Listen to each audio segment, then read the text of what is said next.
1H Iroquois.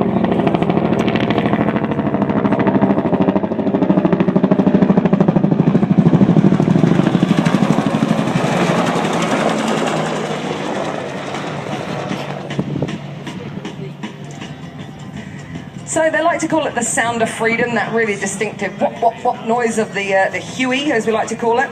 They've run in there with a low pass 110 knots, so that's about 200 kilometers per hour, which is, you know, heading towards the top speed of this helicopter. It's only a single engine aircraft, and though it is fantastically well designed, it's not obviously as aerodynamically shaped as some of the other helicopters you'll see around. So that's about its top speed. So that pass, and now they're coming in and performing for us a tactical approach. So this is something that is fantastically good for training our pilots, but also has a real military operational use.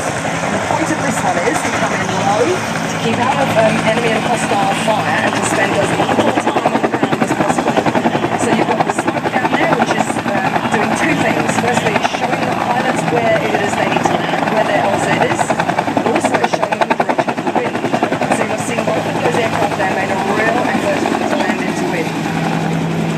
Simulating the disgorging of the troops there, they're now going to form a scatter pattern, and today being our simulated friendly forces are people from the Royal New Zealand Air Force Force Protection Trade.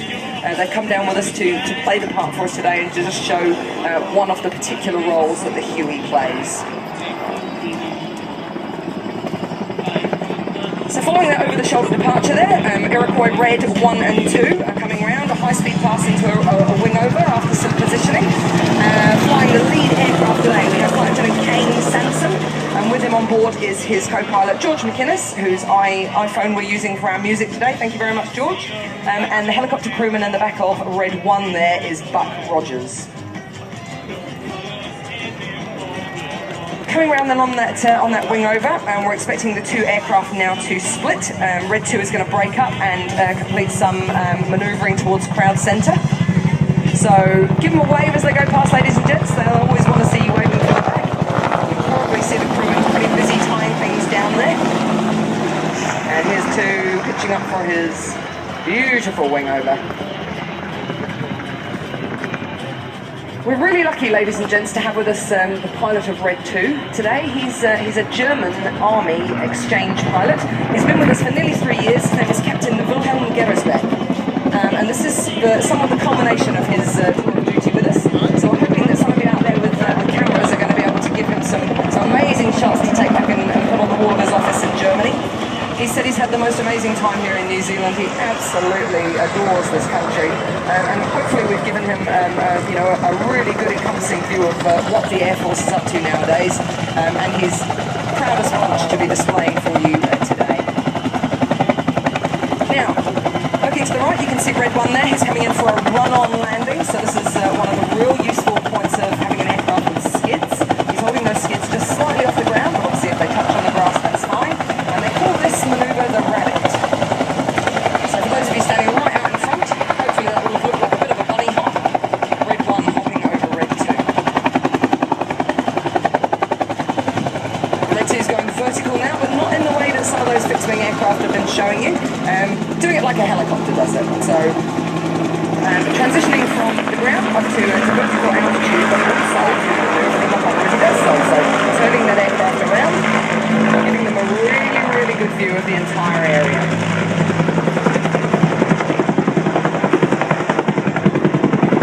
Okay, so now we're setting up another simulated picture of what we would do operationally here for you, ladies and gents. So we've got the lab out the front there. The driver of the lab, Second Lieutenant Luke Johnston, and they're simulating that someone needs to be rescued, so a casualty evacuation, or a CASEVAC as we call them. We've got Red 1 coming in with a winch, and if you look above, then you can see Red 2 is operating what we call a standoff position.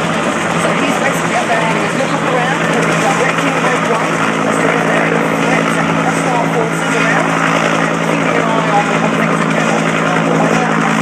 Red 1 goes in and prepares to evacuate the plane. So there's Buck there doing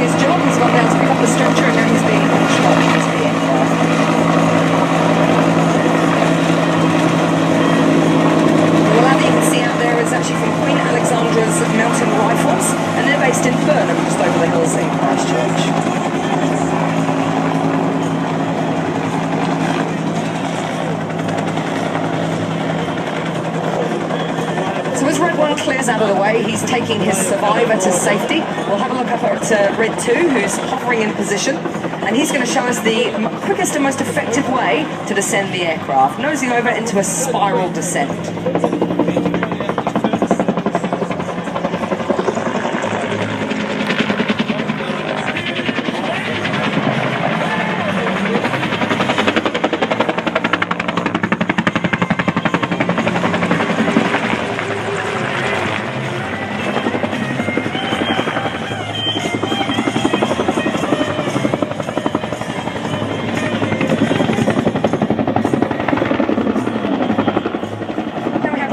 Joining up in formation again together, right in front of crowd centre, and they're going to show you what the helicopters do best. So a little bit of hover manoeuvring.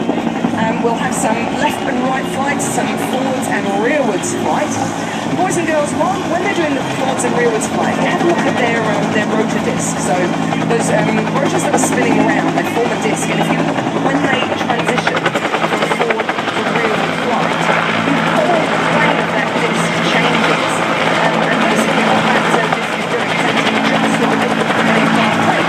So they're using that plane of rotation to create the amount of lift and also to change the direction.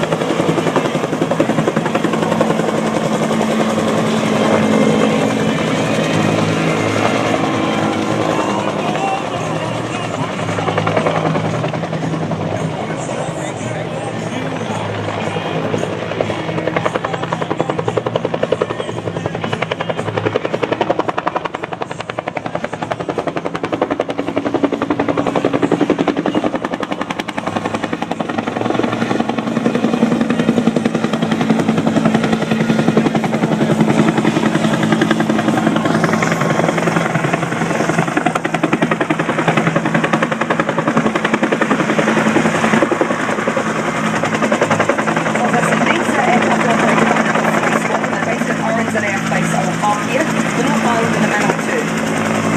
We've operated this aircraft for many years. They came in the 1960s, and we use them in various different roles, primarily for operational support and training of the New Zealand Army, but we also do tactical air transport, special operations, and, as we already saw out there, aeromedical evacuation. So it's not just the Air Force and the Army that use these helicopters. We actually support other government agencies, the other armed services, but we also support the police, the civil defence,